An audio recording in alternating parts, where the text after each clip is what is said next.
আসসালামু আলাইকুম। জি বলেন। আপনি জানেন বাংলাদেশে আদমশুমারি শুরু হয়েছে, তো আপনার পরিবারের সদস্য সংখ্যা কয়জন সেটা আমরা গণনা করতে এসেছি। জি বলেন। জি, আপনার নামটা? দিনমজুর। না, মানে আপনার পেশা না, আপনার নাম। আমার নামই দিনমজুর। আপনি কি বিবাহিত? জি। কয় বছর হচ্ছে বিয়ে করেছেন? 1 বছর। আপনার কি বাচ্চা আছে? জি 2 জন, মানে আমি 2 বিয়ে করেছি। ও আচ্ছা। আপনার স্ত্রীর নাম? ছোট জন না বড় জন? বড়জন। কেয়ামত। কিয়ামত। আর ছোটজন? তুফান।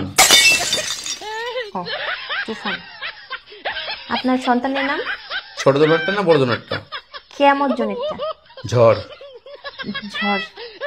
আর তুফানেরটা? সিডর। সিডর। জি, আপনার মূল্যবান সময় দেওয়ার জন্য আপনাকে ধন্যবাদ। আর লাগবে না? না না না, আর কিছু লাগবে না। আর কিছু লাগলে নিয়ে যান। না না, তাহলে ভিতরে এসে চা খেয়ে যান। এখানে বেশিক্ষণ থাকলে সমস্যা আছে। না না না, আর কিছুই লাগবে না। আপনাকে অসংখ্য ধন্যবাদ, ভালো থাকবেন।